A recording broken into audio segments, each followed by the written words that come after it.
Xenoblade. A series with breathtaking locations, unforgettable characters, and addicting gameplay.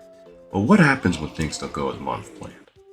Bugs and glitches are commonplace within the video game industry nowadays. Either them being hilarious, or, game breaking. Xenoblade is no stranger to this, with its various entries under its belt, with some being worse in terms of glitches than others. This video will tackle the various oopsies of the numbered Xenoblade games.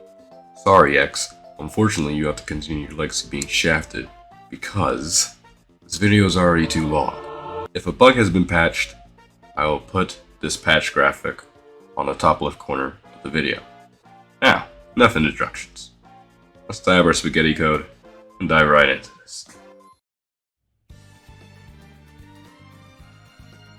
Starting with the game that started it all, did you know that an entire stat on your character is completely useless in the Wii version? What? Due to a programming bug, the maximum attack stat on weapons just doesn't work, leaving the most important stat to be the minimum attack stat on your weapons. This eliminates the use of attack plus gems, as attack plus gems' purpose is to buff the maximum attack stat, which doesn't work in the Wii version. This bug was carried over to the 3DS port, but was finally fixed 10 years later in Xenoblade Chronicles Definitive Edition on the Switch. Now, it's time to transition from a lesser known bug to a widely known glitch. The Tefrake low 50 glitch is caused by manipulating enemy AI by luring a pawn skier towards an upper level and using the knockback from one of its attacks to reach a one-way that leads to the endgame portion of Tefra Cave. In Xenoblade games, when you reach a landmark, you are earned XP. Since this is an endgame area, you can go from a measly level 8 to level 50 in no time. You're also free to explore these areas as no enemies will spawn, so you can get some nice high-quality ether crystals while you're here during your trip. You can also perform this trick in the 3DS version as well. In the Definitive Edition, they finally patched this, but Definitive Edition also had its own variant of this glitch, which uses the climbing glitch, which is performed by having a CPU character climbing a wall or vines, while the player-controlled character is running against a wall, and swapping active characters allows the player to clip to the wall. That sounds simple, right? Using this glitch, at the top left wall of the Arachno Queen's nest area, will enable you to clip through the wall and fall on a ledge, which leads to the endgame Tefra Cave area to get to level 50. Unlike the other method, since this was found in the era of game updates and patches, it was salad patch. Continuing Definitive Edition glitches, by completing a quest within the Land of Challenge and starting up Lost in a Dark Dream challenge, the quest complete box will interrupt the start of the challenge, which will allow you to roam the Bionic Shoulder with the cast of the main game. No enemies will spawn in Tefra Caves and music will infinitely loop in the background, so have fun roaming the empty Bionic Shoulder, I guess. You can even try recreating those old videos showing the once unused shoulder in the Wii version. Alright, I think that's enough for Xenoblade 1. Honorable mentions are the various out-of-bound glitches within some areas. Alright, next up is...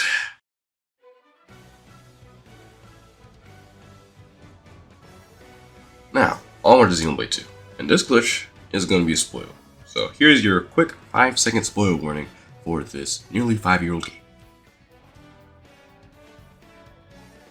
Are they gone? Alright, did you know you can roam around Allrest with Numa? In New Game Plus, once you reach the Jin and Mouse fight on the Cliffs of Martha and transition to Phase 2, spam the plus button as much as you possibly can, as this will pull up the menu. Remove Rex from your party and then proceed to skip travel to a different location. Then put Rex back on your party. And there. Boom. You can now roam around Numa to your heart's content. Well, as much as you can roam around within Chapter 7, that is. This is effectively useless. Don't save your game with Numa in your party, as this will result in your game being soft-locked. Using this glitch around certain loading zones will also remove HUD elements, so you can finally get those perfect Xenoblade 2 screenshots without that annoying HUD.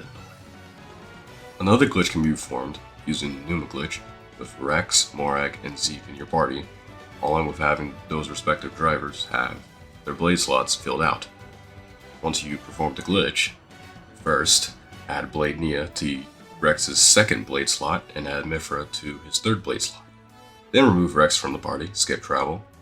Then switch Nia back to Driver Nia, move Rex back to the main party, change Mifra to Pyro, and send her off on the Merc mission. This results in Rex just standing there in battles and having no blades, menacingly staring down his enemies. He's just standing there, menacingly! A similar glitch can be performed where Rex, if in this state and then he dies, he'll be stuck in an animation loop, and he ends up flying. Guess this is one of the perks of being a master driver, huh? Hey, Mifro. You okay? I didn't know the Aegis can also defy the laws of gravity. This glitch is performed by climbing up the ladder in the land of Martha. Upon reaching the top, the blades that Rex has equipped will have the slanted position. It only works on Rex for some reason, I don't know why. It looks pretty funny though. Have you ever tried using the combined Pyro and Neo level 4 special and the game just crashes? In version 1.4.0, if you tried executing Pyro's version of the special level 4 special for Pyro and Blade Nia once you unlock it in chapter 10, Pyro will do a different animation than intended, and the game will crash. Luckily, this got patched swiftly, but then again, when are you using Pyro's level 4 special? Alright, saving the best for last. In 2019, it was found that Xenoblade 2 has a secret code being L plus R plus ZL plus ZR plus X plus down on the D-pad for 5 seconds kills you. It was most likely a leftover from debugging and testing that Monolith forgot to remove from the final game.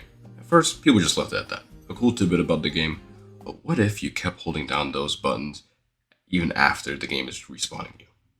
You get this. Hello. This is a zombie hover. Zombie hovers, or exploding games' zombie states, have been a common thing in video games and mainly have been used in speedrunning, with one notable example being the use of zombie hovers in Wind Waker speedruns. In Xenoblade 2's case, there are 2 ways to cause a zombie hover. The first way is to hold down the death code after the game kills you, to respawn in the zombie state, floating until you target an engaged enemy.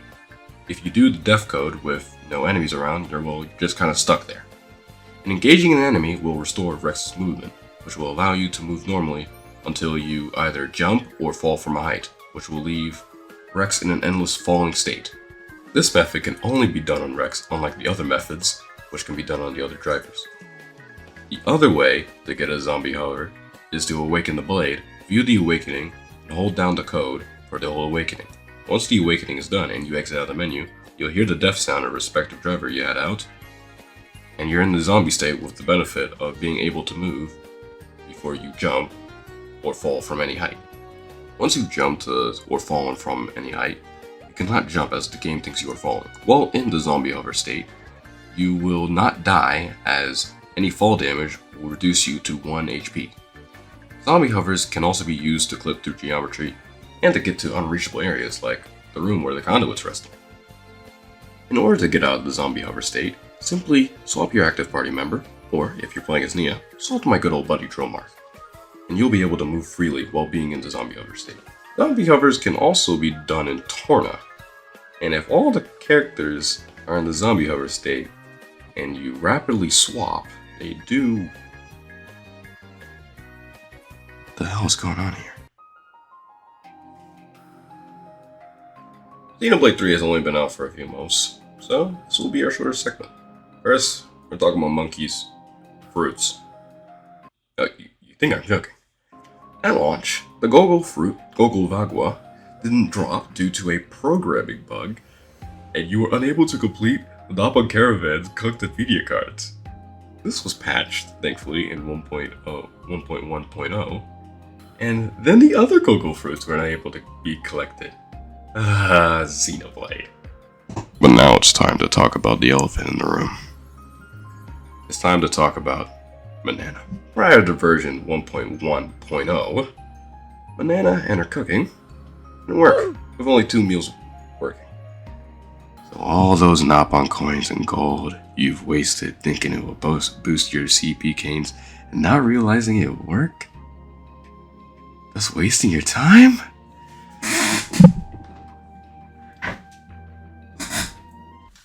I love Xenoblade! Thankfully, in version 1.1.0, Manana was free from her captivity, but I'll never forget her crimes. Well, we reached the end of this video.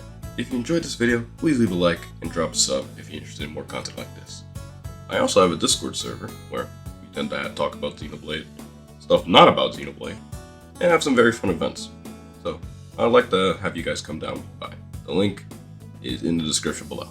Well, I'll see you all next time. Touch me, nigga. You might burn yourself. Don't touch me, nigga. You might burn yourself. We got him hot in this bitch. You gonna wanna. We got him hot in this bitch. You gonna wanna. We got him hot in this bitch. You gonna wanna.